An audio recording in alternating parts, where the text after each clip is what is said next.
At what you ask for in prayer every time you pray. Now, that's not an outlandish statement. For some people, theologically, that's like outrageous.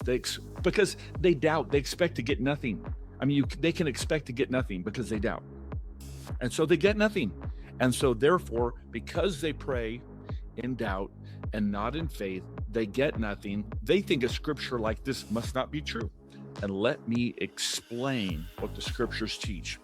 It talks about Elijah in the book of James. I'm looking over here, chapter 5, verse 17 through 18. It says something outlandish. Now, if you know anything about Elijah, if you've read his stories, you need to go Old Testament and read the stories of things that he did in faith at the direction of God. It was wild. Okay, now here's what the book of James says. It says something just, and you need to grasp this by faith. At first it sounds big and too big, but you need to say, yes, Lord, you're right.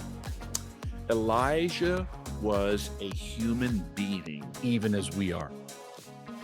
Remember, he called down fire from heaven on the priests of Baal and destroyed them. Okay, this is a big deal. It says Elijah was a human being, even as we are.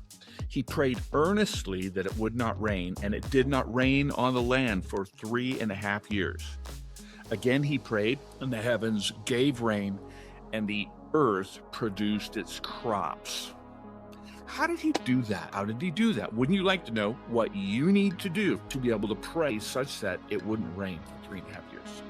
Okay, this is how. You pray the will of God. Now, on the surface, you go, perfect. But how do you know the will of God? Aha, we're perfect.